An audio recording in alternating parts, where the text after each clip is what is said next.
Moi! WordPress on moderni henkilökohtainen julkaisualusta. Sen painopisteenä on esteettisyys, web-standardit ja käytettävyys. Nyt esittelemme tässä, miten WordPressia voi käyttää.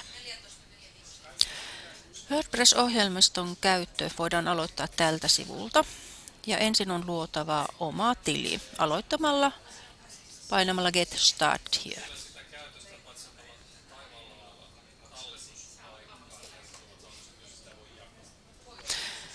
Tämän jälkeen blogille annetaan oma nimi.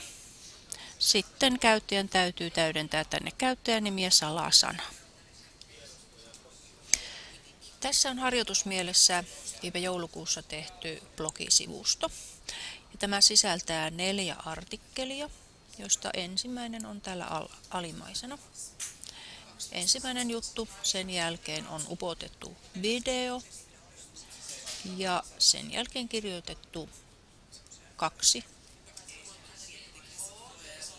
tarinaa tai 2 päivän jutut. Täällä oikealla näkyy Google Map-sovelluksen käyttö. Ja sitten tänne oikealle palkkiin voidaan sisällyttää myös luettelo näistä viimeisimmistä artikkeleista. Ja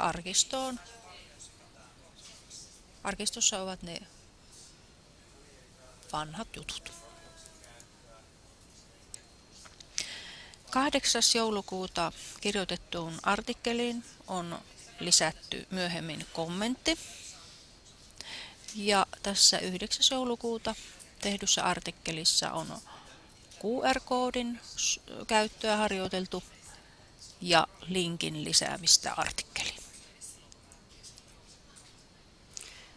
Täältä pääsemme ohjausnäkymään muokkaamaan sivustoa.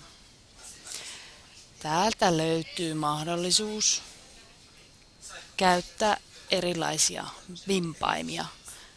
Kohdasta ulkoasu löytyvät teemat, vimpaimet, valikot, otsake, tausta, mukautettu ulkoasu ja niin edespäin.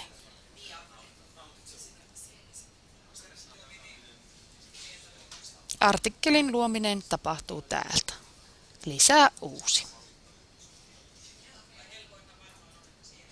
Ja sitten vain annat artikkelille otsikon ja kirjoitat haluamasi tekstin. Voit ottaa mukaan videoita ja linkkejä.